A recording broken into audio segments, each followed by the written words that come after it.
बिहार में आखिर बदलाव क्या क्या होंगे, तो एक बदलाव मुझे साफ तौर पर नजर आ रहा है और वो बदलाव ये है कि बिहार में ईडी की कार्रवाई अब तेज हो जाएगी।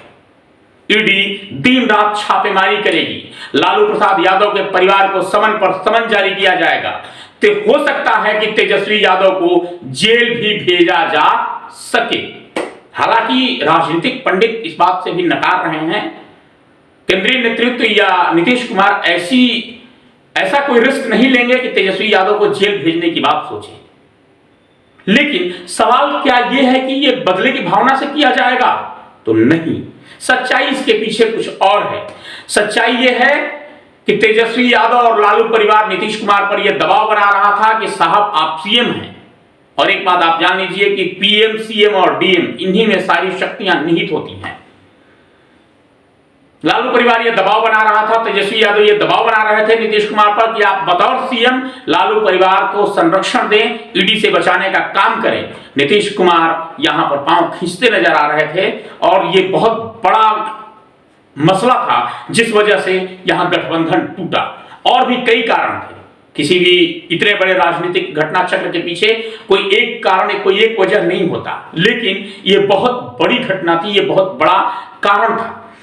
अब बात करते हैं कि क्या ये ईडी की कार्रवाई बदले की भावना के तहत होगी?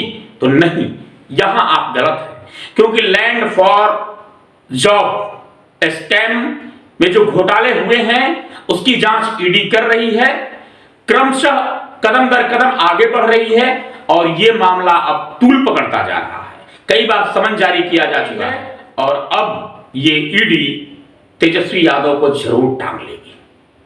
बेशक आप ये कहेंगे कि नहीं, अब ये कार्रवाई आगे बढ़ेगी, तेजी से आगे बढ़ेगी। एक बात और, कई जो समर्थक हैं, खासकर बीजेपी समर्थक, वो इस बात से मैं ट्विटर पर या सोशल मीडिया पर देख रहा था कि वो अलग अलग दबे जुबान में ही सही, लेकिन वो बात कर रहे थे कि नहीं, नीतीश कुमार को पुनः बीजेपी में लेना सही है, नहीं है, गलत है, ये केंद्रीय नेतृत्व का गलत फैसला है। मेरे दोस्तों, इस बात को समझिए, यह फैसला गलत नहीं है।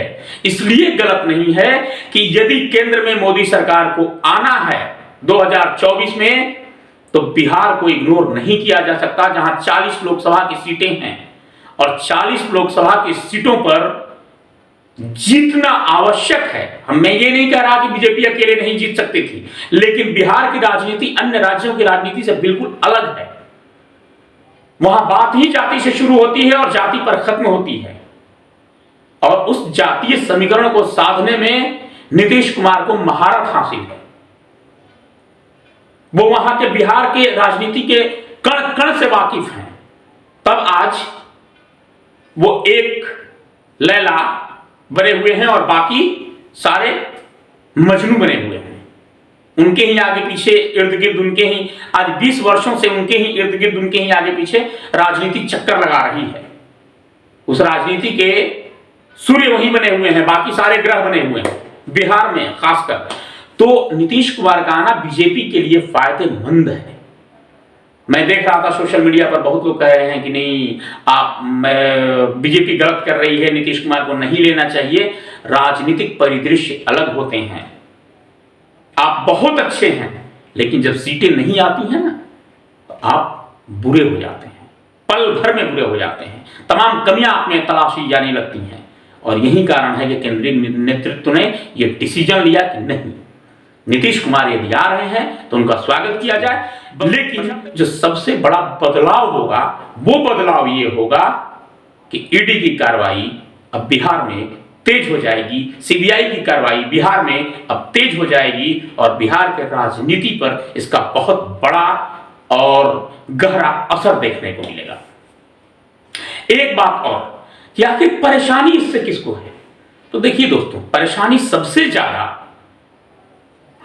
प्रवक्ताओं को होने वाली है, दोनों पार्टियों के प्रवक्ताओं को और कुछ विशेष पत्रकारों को, जो वीवीआईपी पत्रकार अपने आप को कहते हैं, उनको परेशानी होने वाली है। परेशानी क्या है? जो बड़े नेता हैं वो तो रोज आकर मीडिया पर बयान देंगे नहीं, लेकिन जो प्रवक्ता दिन रात पानी पी पी कर नीतीश कुमार को कोस रहे थे, वो प्रवक्ता अब नीतीश कुमार को सुशासन बाबू बुलाते नजर आएंगे। वहीं जो प्रवक्ता नीतीश कुमार की बड़ाई में कसीदे पढ़ रहे थे, अब उन्हें कुशासन बाबू पुकारते नजर आएंगे। और इससे भी बुरी और बदतर स्थिति पत्रकारों की हो जाएगी। कुछ बड़े पत्रकार जिनके लिए नीतीश कुमार सुशासन बाबू थे अभी तक 1.5 वर्षों से, लेकिन अब उन्हीं के लिए नीतीश कुमार पलटू राम, धोखेबाज, तमाम तरह की उपमा और अलंकारों से उन्हें अलंकृत किया जाएगा। और इन चीजों से एक बात गौर कीजिए, ध्यान रखिए कि राजनीति में कोई प्रभाव नहीं पड़ता है। राजनीति कुर्सी का खेल होती है। कुर्सी जिसके पास है वो सही होता है।